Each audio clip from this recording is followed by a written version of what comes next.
মুসলমান বন্ধুরা রে আমার, কথাগুলো খুব মনোযোগ সহকারে শুনবেন। আল্লাহ পাক রব্বুল আলামিন বলেন, ইন্নাল্লাযীনা ক্বালু রাব্বুনাল্লাহ, ইন্নাল্লাযীনা ক্বালু রাব্বুনাল্লাহ। ও দুনিয়ার মানুষ, নিশ্চয়ই নিশ্চয়ই যারা তোমাদের মাঝখান থেকে বলবে নিশ্চয়ই আমাদের রব হলো আল্লাহ, বলেন দেখি আমাদের রব কে? আকাশ বাতাস উজাড় করে বলেন আমাদের রব কে? আর একটু জোরে বলেন আমাদের মালিক কে? আল্লাহ। আমার আল্লাহ বলেন, যারা এই কথাটা বলবে, অর্থাৎ লা ইলাহা ইল্লাল্লাহ মুহাম্মাদুর রাসূলুল্লাহ, যারা বলবে আমাদের রব আল্লাহ, মানেই হচ্ছে ইমানদার, ঠিক না বেঠি? কারণ আমাদের রব আল্লাহ তারাই বলে যারা কালিমাতে বিশ্বাসী, যারা ঈমানে বিশ্বাসী, তারাই বলে আমাদের রব আল্লাহ, আমাদের রিজিকের মালিক আল্লাহ, আমাদের হায়াতের মালিক আল্লাহ, আমাদের সন্তানের মালিক আল্লাহ, আমাদের ভালো মন্দের মালিক আল্লাহ। আমার আল্লাহ বলেন, ও দুনিয়ার মানুষ, এই কথা বলার পরে একটা কাজ করতে হবে। যদি একটা কাজ দুনিয়ার মানুষ করতে পারো, শুনে রাখো, তাহলে আমি আল্লাহ ওই বান্দাবান্দির জন্ম থেকে নিয়ে মৃত্যু পর্যন্ত, দুনিয়ার জীবন, কবরের জীবন, হাসরের জীবন, সর্বশেষ ওই ফুলসিরাতে আমি আল্লাহ তোমার সহযোগী হইয়া, তোমার সাহায্যকারী হইয়া, ও বান্দাবান্দি, সর্বশেষ আমার জান্নাতে আমি নিজে জিম্মাদার হইয়া ঢুকায়া দিব। শুধুমাত্র একটা কাজ। কয়টা? সবাই বলেন একটা। বাংলাদেশের বেশিরভাগ মুসলমান তারা কোত্থেকে না কোত্থেকে সংবাদ পাইছে মুসলমান হইলেই জান্নাতে যাওয়া যায়। যেই কারণে মুসলমানের ঘরে জন্ম, নামটা হয়তো আব্দুল কুদ্দুস, হয়তো আব্দুল বারেক, হয়তো মুসলমান কোনো নাম। এই যে মুসলমানের ঘরে জন্ম, এমন মুসলমানও আছে জন্ম থেকে নিয়ে মরণের আগ পর্যন্ত জীবনে এক ওয়াক্ত নামাজও পড়ে নাই, আছে না নাই? বন্ধু, শুধু মুসলমান হইলেই, ইমানদার হইলেই, শুধু ঈমানওয়ালা হইলেই জান্নাতে যাওয়া যায় না। হ্যাঁ, জান্নাতে যাওয়ার দুইটা সিঁড়ি। এক নম্বর সিঁড়ির নাম ঈমান। আমার আল্লাহ কুরআন কারীমে যত জায়গায় জান্নাতের কথা বলেছেন, সব জায়গায় ইল্লাল্লাযীনা আমানু ওয়া আমিলুস সালিহাত, এক নম্বর সিঁড়ি ঈমান, দুই নম্বর সিঁড়ি নেক আমল। নেক আমল ছাড়া ঈমানদার যেমন হাশরের মাঠে সরাসরি জান্নাতে যেতে পারবে না, ঠিক তেমন দুনিয়ায় শত নেক আমল থাকতে পারে, কিন্তু ঈমান না থাকলে এই নেক কাজ, ভালো কাজের কোনো মূল্য হাশরের মাঠে নাই, ঠিক না বেঠি? বন্ধু, যেই কারণে বাংলাদেশের মুসলমান শুনছে ঈমান আনলেই জান্নাতে যাওয়া যায়, ঈমান আনার পরে নামাজের খবর নাই, হক হালালের খবর নাই, হারাম খায়, হারাম খুরের সাথে সম্পর্ক, সারাদিন হারাম কাজের সাথে সম্পৃক্ত, সারাটা জীবন হারামে চালাইয়া দেয়। এই মুসলমান শুনো, ঈমানের কারণে জান্নাতে যাইবা একদিন, ঠিক আছে, তবে ঈমানের সাথে যদি নেক আমল না থাকে, তাহলে ওই তোমার নেক আমল না থাকার কারণে বদ আমলের শাস্তি স্বরূপ কিছু দিনের জন্য হলেও জাহান্নাম খাইটা তারপর জান্নাতে আসতে হবে, ঠিক না বেঠি? এবার আমাকে একটা উত্তর দেন, মনে করেন কাউকে আল্লাহ একদিনের জন্যই জাহান্নাম দিল, এইখানে এমন কোন বীর পুরুষ আছেন বলেন দেখি, জাহান্নামের একদিনের শাস্তি সহ্য করার ক্ষমতা কার আছে? হাত তুলে দেখান। কার আছে ভাই? আছে? একদিন তো দূরের কথা, বলেন 1 সেকেন্ডের শাস্তি ভোগ করার শক্তি কারো আছে? দেখবেন কিছু মানুষ এমন আছে, যদি আপনি নামাজের কথা বলেন আর যদি বলেন ও মিয়া নামাজ পড়ো না, আল্লাহর খবর নাই, রাসূলের খবর নাই, হক হালালের খবর নাই, মইরা গেলে কি অবস্থা হবে? দেখবেন কিছু মুসলমান জবাব দেয়, ভাই তুমি তোমার কাজ করো, মরার পরে একটা না একটা ওই বনে। বলে না বলে না? আরে ভাই আপনাদের কাছে প্রশ্ন করি, বলেন ঘড়ির কাঁটাই 1টা বাজার আগে কয়টা বাজে? জানেন না আপনারা? 1টা বাজার আগে কয়টা বাজে? 12টা। একটা না একটা তো হইবই, তার আগে যে 12টা আছে ওইটার খবর রাখছনি? আমার নবীজি বলেন জাহান্নামে জাহান্নামীদের শাস্তি হবে, সবচেয়ে নিম্নমানের শাস্তি হবে আমার চাচা আবু তালেবের। কেন? কারণ আমার চাচা আবু তালেব নিজে ঈমান আনে নাই, ঈমানদার হয় নাই, মুসলমান হয় নাই। কিন্তু আমি নবী যতদিন জীবিত ছিলাম, আমার চাচা যতদিন জীবিত ছিল, আমার চাচা নিজে ঈমান আনে নাই, ইসলাম গ্রহণ করে নাই। তবে আমার চাচা সারা জীবন আমার দিন প্রচারে সহযোগিতা করেছে। যেই কারণে জাহান্নামের সর্বনিম্ন শাস্তি হবে আবু তালেবের। আমার নবী বলেন আমার চাচার সর্বনিম্ন শাস্তি হবে কি জানো? বলে আমার চাচা আবু তালেবকে আমার আল্লাহ 1 জোড়া জাহান্নামের জুতা পরায়া দিবে। এটাই সর্বনিম্ন শাস্তি। ভালো করে শুনেন, আমার নবী বলেন সর্বনিম্ন শাস্তি জাহান্নামের 1 জোড়া জুতা পরায়া দিবে। ও উম্মতেরা শুনো, ওই সর্বনিম্ন শাস্তিটা দেওয়ার পরে আমার চাচার অবস্থা কি হবে জানো নাকি?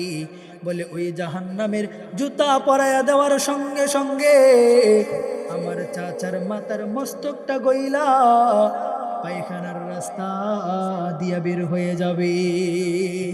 এই তো জাহান্নামের সর্বনিম্ন শাস্তি। যে কারণে আপনাদের কাছে বলি জাহান্নামের শাস্তি 1 সেকেন্ডের শাস্তি ভোগ করার ক্ষমতা নাই। অতএব দুনিয়ায় যতদিন আছো ও বন্ধু, খেলাই খেলাই সময় কাটাইও না। নামাজের সময় দোকানে বইসা আড্ডা মাইরো না। কেউ নামাজের দাওয়াত দিলে বইল না, মরার পরে একটা না একটা হোক, সমস্যা নাই। আল্লাহর কসম করে বলি এখনো সময় আছে। আমার আল্লাহ বড় আফসোস নিয়ে বলেন ইকতারাবা লিন-নাসি হিসাবুহুম ওয়া হুম ফি গাফলাতিন মুরিদুন। মানুষের হিসাবের সময় গণায় আসে, কিন্তু মানুষ বড়ই গাফিলতিতে লিপ্ত।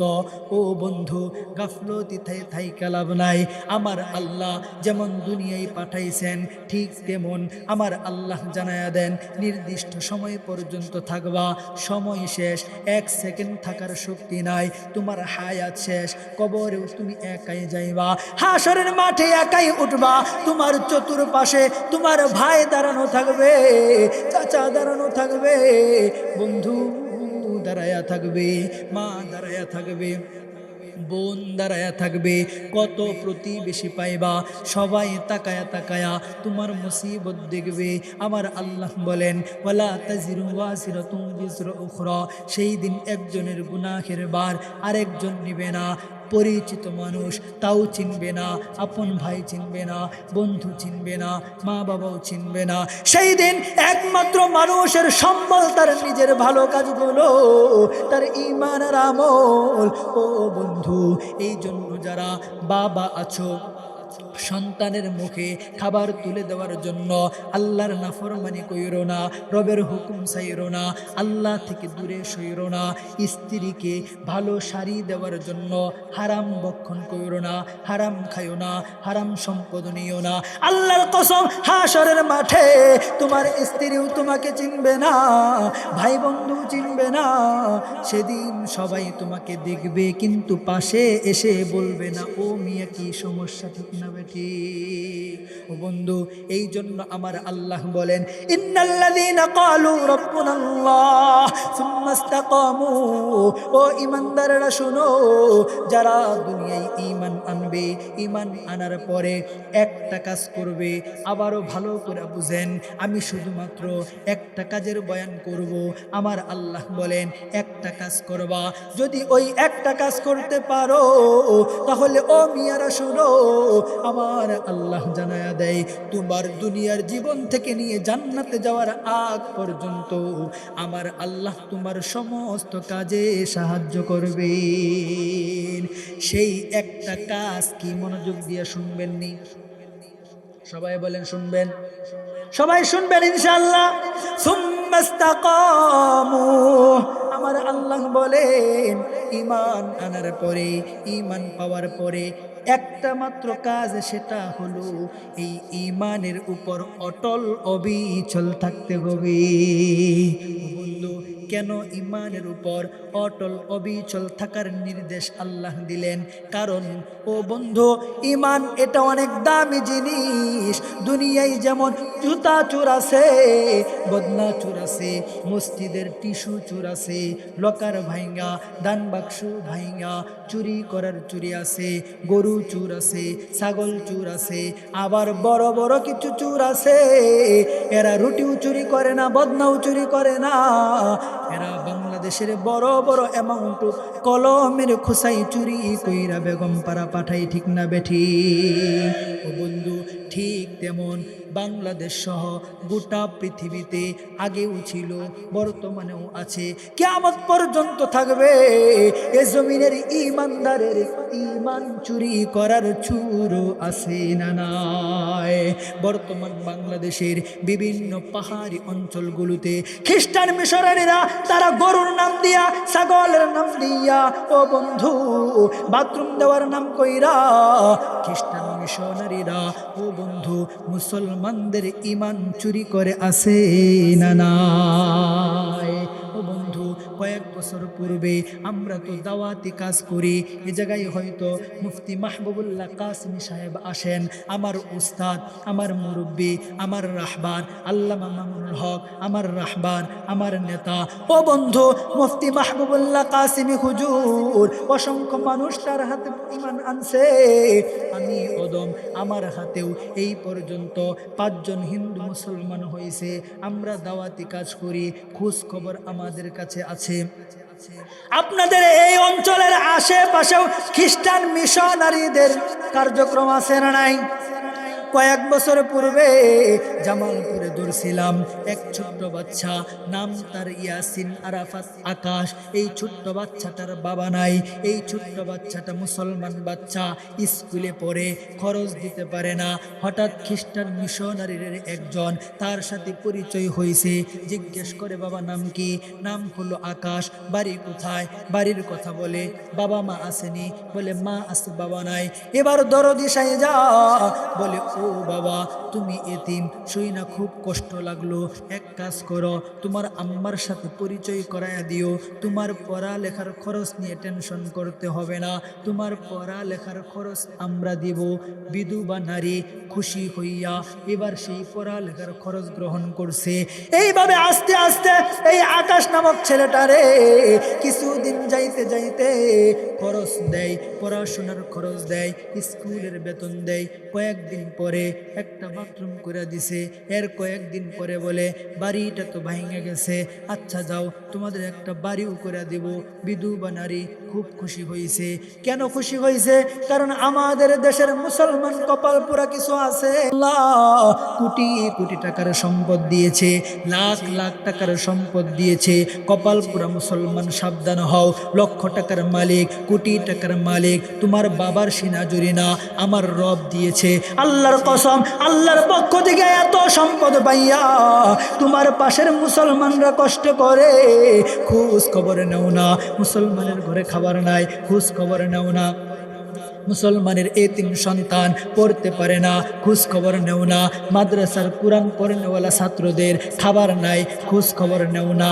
আল্লাহর কসম, এই সুযোগ পাইয়া বিধর্মীরা এই সমস্ত মুসলমানদের ঘরে ঘরে যাইয়া কিছু চাল দিয়া কিছু খরচ দিয়া ইমান কাইরা নেই সম্পদওয়ালা মুসলমান আমার আল্লাহ হাসরের মাটি চাপা ফাটায় ফেলবে, ঠিক না বেঠি? এবার এই সুযোগ নিয়া ওই খ্রিস্টান মিশনারি কিছুদিন পর বলে, যাও বাড়িটা যেহেতু ভাঙ্গা গেছে বাড়িটা কইরা দিলাম। এবার বাড়িটা কইরা দেয়। কয়েকদিন পরে এই ছেলে বাচ্চাটা আর কোনোদিন গেঞ্জি খুলে না, পোশাক খুলে না। ব্যাপার কি বাচ্চাটা মাঝে মধ্যেই গেঞ্জি খুইলা শার্ট খুইলা খালি গায়ে ঘুরতো, এখন শরীর আর উদাম করে না। ব্যাপার কি? কয়েকদিন পর হতাশ কারো কাছে ফুটা উঠলো বিষয়টা। কারণ কি? বাচ্চারা তো আগে মাঝে মধ্যে গেঞ্জি খুলতো, শার্ট খুলতো, এখন খুলে না। জোর কইরা গেঞ্জি খুইলা দেখে ওই মুসলমানের সন্তানের এই বুকটার মধ্যে খ্রিস্টানদের চিহ্ন আইকা দিয়াছে। নাউজুবিল্লাহ। তুলপার ভিডিও মিডিয়ায় এখনো আছে। জামালপুরের খ্রিস্টানের ঘটনা লেখলেই পাইবেন। এইভাবে খ্রিস্টান মিশনারিরা গরু দিয়া ছাগল দিয়া কিছু টাকা দিয়া বাথরুম দিয়া ইমান চুরি করে আসে না নাই? ও বন্ধু, এই জন্য আমার আল্লাহ সবক দেন, ইন্নাল্লাযীনা ক্বালু রাব্বুনাল্লাহ সুম্মা ইসতাকামু। ইমান আনার পরেই দায়িত্ব শেষ না, ইমানদার হওয়ার পরেই দায়িত্ব শেষ না, বরং ইমানদার হওয়ার পরে দায়িত্ব আরো বেশি, ঠিক না বেঠি? কি সেই দায়িত্ব? সুম্মা ইসতাকামু, কোনোভাবেই যেন তোমার এই ইমান নামক দৌলতটা নষ্ট না হয়, চুরি করে নিতে না পারে। দুইটা ঘটনা শোনাবো। এক নাম্বার ঘটনা, ইমানের দাম কত, তাহলেই আপনি ইমানের ব্যাপারে সতর্ক হবেন। যদি ইমানের মূল্য না বুঝেন, ইমানের দাম না বুঝেন, তাহলে আপনার ইমান চুরে নিল না ছাড়লো, ওটার জন্য পেরেশানি কাজ করবে না, ঠিক না বেঠিক? আসুন এক নাম্বার ঘটনা শোনাই, ইমানের দাম কত। আমার আল্লাহ কুরআনে কারিমে তুইলা দিয়েছেন 14 নম্বর পারার 1 নম্বর পৃষ্ঠা। আমার আল্লাহ বলেন, রুবামা ইয়াওয়াদ্দুল্লাযীনা কাফারু লাউ কানু মুসলিমিন। এই আয়াতটি সাধারণ আয়াত না, জাহান্নামের হিন্দুদের, বিধর্মীদের, বেঈমানদের উচ্চারণ করা আয়াত। কি সেই আয়াত? ঘটনাটা কি? চলুন একটু শোনাই। হাসরের মাঠে আমার আল্লাহ দুনিয়ার সমস্ত মানুষগুলো যখন হাসরের মাঠে জমা হবে, আমার আল্লাহ এক শ্রেণীর মানুষকে ইমান ঠিকঠাক, সাথে নেক আমল সব ঠিকঠাক, মানে পিওর মুমিন, আমার আল্লাহ বলবেন দুনিয়ায় অনেক কষ্ট করেছে, শীতের কনকনে রাত, ইমানদার, নামাজটা মিস করে নাই, হারাম খায় নাই, ঠিক মতো খাইতে পারে নাই, সকালবেলা খাইলে দুপুরে খাইতে পারে নাই, তারপরেও হারামে ধরে নাই, হারাম ছয় নাই, চোখের সামনে অসংখ্য হারাম পন্থা ছিল, কষ্ট করছে কিন্তু হারামে হাত দেয় নাই। এমন কিছু বান্দা আজকে হাসরের মাঠে আসছে। আমার আল্লাহ ফেরেশতাদেরকে বলবেন, ও ফেরেশতারা, আমার এমন বান্দা বান্দিদেরকে সাবধান, কোনো প্রশ্ন করবে না, কোনো হিসাব চাইবে না, বিনা হিসাবে আমার এমন বান্দা বান্দিগুলোকে আমার জান্নাতে পাঠায়া দে। এবার একদল জান্নাতে চইলা যাবে, হাসরের মাঠে আরেক দল যারা দুনিয়ায় ইমানদার ছিল না, বেঈমান ছিল, আমার আল্লাহ বলবেন, ও ফেরেশতারা, এই বেঈমানগুলোর সাথেও আজকে কোনো কথা নাই। আমার জমিনে থাইকা, আমার রিজিক খাইয়া, আমার আসমানের নিচে বসবাস কইরা, সব কিছু আমার বক্ষণ কইরা পূজা করার সময় অন্য মাবুদের পূজা করছে, সূর্যের পূজা করছে, চন্দ্রের পূজা করছে, তেঁতুল গাছের পূজা করছে, তুলসী গাছের পূজা করছে, অনেক দেবতার ডাকছে, অথচ খাইছে আমার জমিনে থাকছে, আমার অক্সিজেন নিয়ে বাঁচছে, সব কিছু বুক করছে আমার, আর মালিক বানাইছে অন্যজনকে, এদের সাথেও কোনো কথা নাই, বিনা হিসাবে জাহান্নামে পাঠায়া দে। এবার দুনিয়ার বেঈমানগুলো বিনা হিসাবে জাহান্নাম। হাসরের মাঠে আরেক শ্রেণীর মানুষ থাকবে যাদের ইমান ছিল কিন্তু কোনো নেক নাই, শুধু গুনাহ আর গুনাহ। এবার আমার আল্লাহ বলবেন, ইমান যেহেতু আছে, সাথে নেক নাই, গুনাহ আছে, কি করা? এই গুনাহওয়ালা ইমানদারদেরকে জাহান্নামে নিয়া পিরায়া দৌত কইরা সাজ কইরা পবিত্র বানায়া তারপর আবার জান্নাতে নিয়ে আসো। এবার এমন গুনাহগার মুমিনগুলোকে আমার আল্লাহ জাহান্নামে পাঠায়া দিবে। এবার জাহান্নামে পাঠানোর পর কিছুদিন পরে তাদের শাস্তির সীমানা শেষ হয়ে যাবে। এবার আমার আল্লাহ জাহান্নামের ফেরেশতাদেরকে ঘোষণা করবেন, এমন এমন বান্দাগুলোকে জাহান্নাম থেকে বের কইরা এবার জান্নাতে পাঠায়া দাও। তাদের শাস্তির সময়সীমা শেষ, তাদের কারাগারের সময়সীমা শেষ। এবার ফেরেশতারা জাহান্নামের দরজায় যাইয়া, এ বন্ধু, যদি কোনো বিধর্মীর কাছে আমার এই মাইকের আওয়াজ যেয়ে থাকে, মিডিয়ার মাধ্যমে যদি কোনো বিধর্মীর কাছে আমার এই আলোচনা গিয়ে থাকে, মনোযোগ দিয়ে শোনো। এবার ফেরেশতারা যখন জাহান্নামের গেটে যাইয়া ঘোষণা করবে, আইয়ুহাল মুমিনুন, ও জাহান্নামের অধিবাসীরা শোনো, এই জাহান্নামে এমন কোন কোন আসামি আছো যাদের গুনাহ আছে, নেক নাই, কিন্তু অন্তরে আছে লা ইলাহা ইল্লাল্লাহ মুহাম্মাদুর রাসূলুল্লাহ। কপাল পুরা পড়ে না, কালিমার দাম আছে না নাই? আবার পড়েন লা ইলাহা ইল্লাল্লাহ মুহাম্মাদুর রাসূলুল্লাহ। আবার পড়ো বাবা, লা ইলাহা ইল্লাল্লাহ মুহাম্মাদুর রাসূলুল্লাহ। এবার ফেরেশতারা দরজায় দাঁড়ায়া বলবে, আইয়ুহাল মুমিনুন, শরীরে গুনাহ আছে কিন্তু অন্তরে ঈমানটা আছে, যাররা পরিমাণ ঈমান কার কার আছে বের হয়ে আসো। এবার ঈমানদার গুনাহগাররা জাহান্নাম থেকে যখন বের হয়ে আসতে থাকবে, দুনিয়ার কাফেররা কয়াদের দিকে জাহান্নাম থেকে বের হওয়ার জন্য তাকায়া তাকায়া চোখের পানি ছেড়ে কান্না করতে থাকবে আর আফসোস করতে থাকবে। হয়তো আপনারা বুঝবেন না, দুনিয়ায় যারা কারাগারে গিয়েছে তারা এই দৃশ্যের কথা বুঝতে পারবে, বলতে পারবে। যেমন মনে করেন এখানের 5 জন মানুষ একসাথে কোনো একটা কারণে কারাগারে যাওয়া লাগছে। এবার 1 মাস পরে এই 5 জন থেকে 4 জনকে রাইখা একজনের জামিন হয়ে গেছে। এবার 4 জনের সামনে দিয়া একজন জামিন হয়ে যাওয়ার পরে বলেন, আপনার সামনে দিয়া যখন আপনার সাথীটা বের হয়ে আসতে থাকবে, আপনার কেমন লাগবে? কলিজাটা ফেটে যাবে। এবার কাফেররা তাকায়া তাকায়া হাউমাউ করে কাঁদতে থাকবে, হায় হায় হায়, একসাথেই তো জাহান্নামে আসলাম, আজকে তারা বের হয়ে যায় কেন? ফেরেশতারা বলবে, ও মিয়ারা, তাদের দেহে গুনাহ ছিল ঠিক, কিন্তু অন্তরে ঈমান ছিল। তারা আল্লাহর উপর বিশ্বাস স্থাপন করেছিল, মুহাম্মাদুর রাসূলুল্লাহকে নবী মাইনা নিছিল, তাদের ঈমান ছিল। যেই কারণে গুনাহের কিছু শাস্তি দিয়া আমার আল্লাহ তাদেরকে এবার জাহান্নাম থেকে বের করে জান্নাতে নিয়ে যাওয়ার পারমিশন দিয়া দিছে। এবার জাহান্নামীরা আফসোস করে করে বলতে থাকবে, রুবামা ইয়াওয়াদুল্লাযিনা কাফারু লাউ কানু মুসলিমিন, লাউ কানু মুসলিমিন। হায় হায় হায়, শত অপরাধ করতাম, শত গুনাহ থাকতো, সমস্যা তো ছিল না, শুধুমাত্র যদি অন্তরে ঈমানটা থাকতো তাহলে তো আজকেও তাদের সাথে আমরাও জাহান্নাম থেকে বের হয়ে জান্নাতে যেতে পারতাম, ঠিক না বেঠি? ঈমানের এত দাম। এবার আসেন, ঈমানের জন্য আমার নবীরা কত কষ্ট করেছেন, সাহাবীরা কত কষ্ট করেছেন, যুগে যুগে অসংখ্য ইতিহাস পাবেন। ঘর ছাড়ছে, বাড়ি ছাড়ছে, সম্পদ ছাইরা দিছে, সন্তান ছাইরা দিছে, ও বন্ধু, কিন্তু ঈমান ছাড়ে নাই এমন ঘটনা আছে না নাই? ও বন্ধু, এই কারণেই আমার আল্লাহ বলেন, ইন্নাল্লাযীনা ক্বালু, যারা ঈমান আনবে, যারা বলবে আল্লাহ আমার রব, সুম্মাস্তাকামু, কতবার এ কথা বলার পরে ঈমানের উপর অটল অবিচল থাকতে হবে।